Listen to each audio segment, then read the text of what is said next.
And obviously, well, let's get cracking, shall we? Let's get cracking. Top story then, Kev. Still Gaza. Bring us up to speed, Alex. Right, so we hope to see more hostages released today. The temporary ceasefire has entered its fifth day. A 48-hour extension has been agreed. So 2 more days of this ceasefire where, in theory, there will continue to be swaps between Palestinian prisoners to Israeli hostages at a ratio of about 3-to-1. So the Palestinians getting a far better deal, frankly speaking. But I think the really horrible thing that's come to light here is the story of the 10-month-old baby. This is the youngest hostage. And this little baby, Kafir Bibas, has basically, well, it seems to me that Hamas don't really know where he is. They have sent him to stay with some other horrible gang, criminal entity or terrorist organization. But they're basically saying he's in the southern city of Khan Yunis. Now, this is where the IDF plan to go next, to continue infiltrating to try and find the tunnels and the Hamas fighters.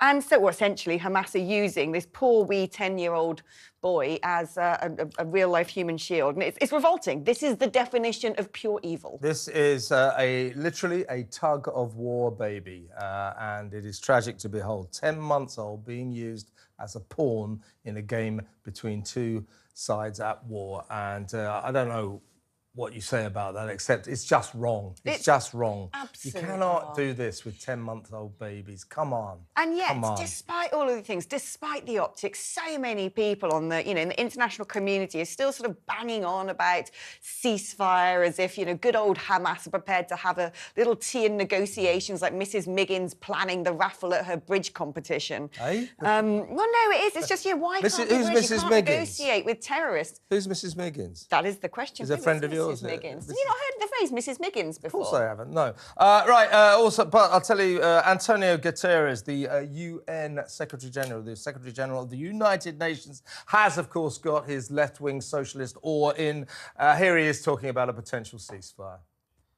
It's a glimpse of hope and humanity in the middle of the darkness of war.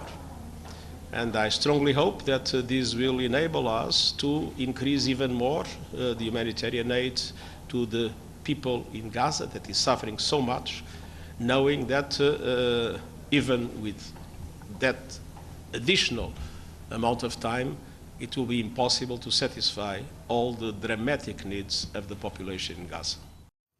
I think we all want to see civilians not caught up in this horrific war and humanitarian aid go to Gaza, but there he is. He should just shuffle off back to his pearly towers of fantasy. Because Hamas aren't about to down tools anytime soon until they've wiped Israel off the face of the earth. Well, Antonio Guterres is an unmitigated fool. He always was. This is the man who said we mustn't call climate change global warming anymore. We must call it what it really is. Global boiling. Nothing is boiling due to climate change, Antonio. Get with the programme. Stop being so left-wing. Just go away. Waste of space. Yeah, and you were saying to me He's going to be cropping up later, by the way. He will be, yeah, exactly. And Kev was saying to me earlier, why is it these days that every time we've got a head of the UN, it's someone who's like an ardent, screaming socialist?